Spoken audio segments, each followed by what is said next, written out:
Salut à tous. Aujourd'hui je vais vous parler d'un livre où, spoiler alerte, la mère est une légende vivante.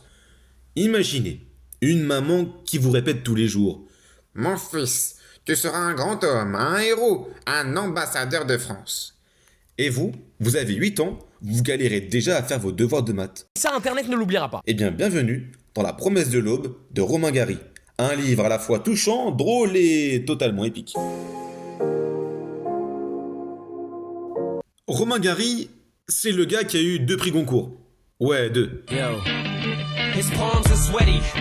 Mais en trichant un peu, puisqu'il s'est caché derrière un faux nom, Émile Ajar.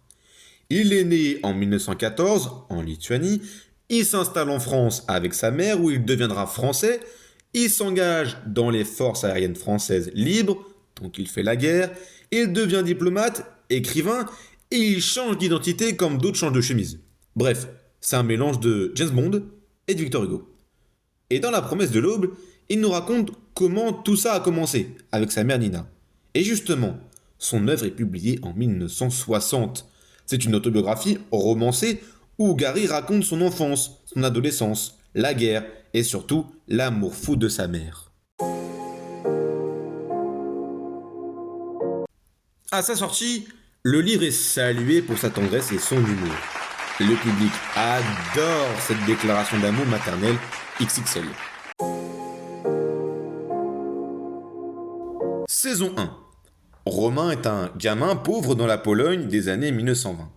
Sa mère Nina croit dur comme fer qu'il va devenir un génie. Elle le voit déjà au bras de ministre, décoré de médailles, faisant des discours à l'ONU. Saison 2, il arrive en France, Nina pousse son fils à apprendre, à écrire, à rêver grand. Elle le comble d'amour et de fierté.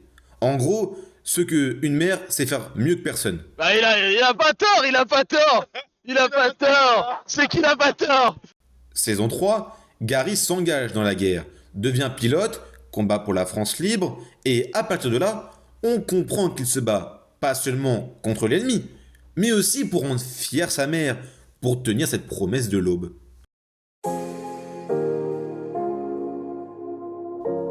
Romain ou Romain Casso, narrateur futur Romain Gary, le fils parfait futur, il est intelligent, ironique, mais aussi dépassé par la folie de sa mère.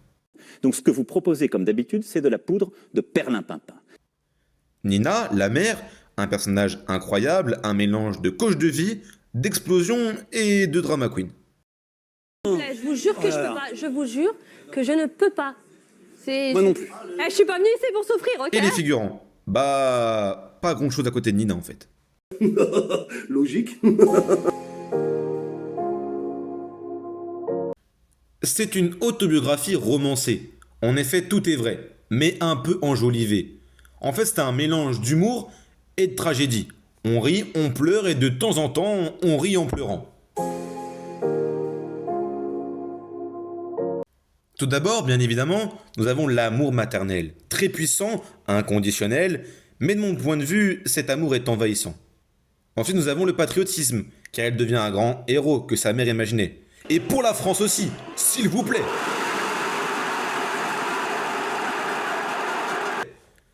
On pourrait avoir aussi la conscience de soi. Pourquoi vous me direz? Tout simplement car il se cherche entre la guerre et l'exil, tout en restant fidèle à sa promesse.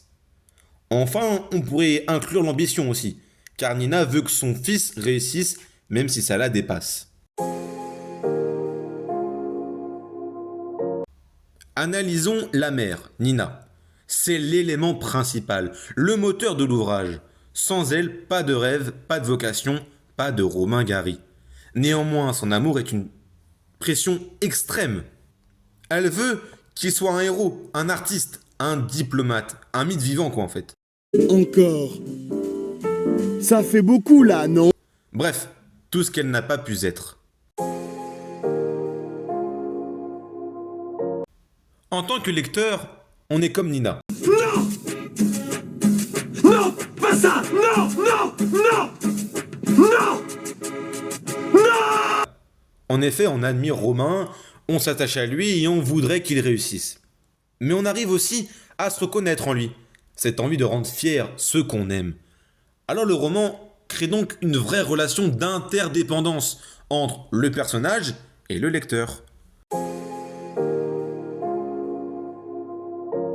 Alors, c'est un grand classique, oui. C'est bien écrit, c'est touchant.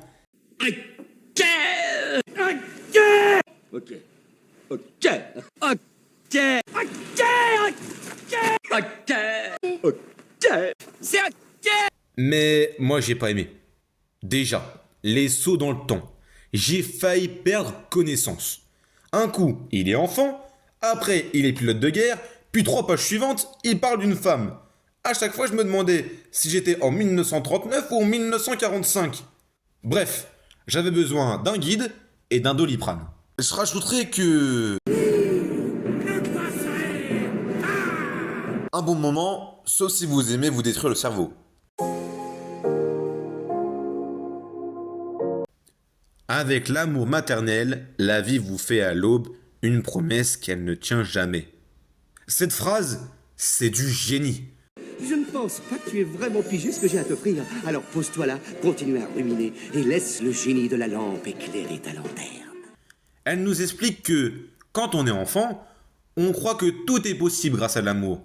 Mais la vie nous rattrape avec le temps. C'est triste, oui, mais c'est surtout lumineux. Et ça, c'est du Gary pur jus. Vous savez, ce qui est assez fou avec La promesse de l'aube, c'est que Gary ne voulait absolument pas écrire ce livre au départ. Il trouvait ça trop personnel, trop lourd à porter. Il disait même qu'aucun texte ne pourrait jamais être à la hauteur de sa mère. Et puis un jour, son éditrice lui a fait remarquer que, sans s'en rendre compte, il passait son temps à écrire autour d'elle, que même quand il parlait d'avions, de diplomatie ou de guerre, on retrouvait toujours son ombre dans ses histoires. C'est là qu'il a compris que ce livre était déjà en lui depuis longtemps. Il n'avait juste pas encore eu le courage, de l'assumer. En résumé, La promesse de l'aube est un roman où l'amour rend tout possible. Mais alors oui, tout.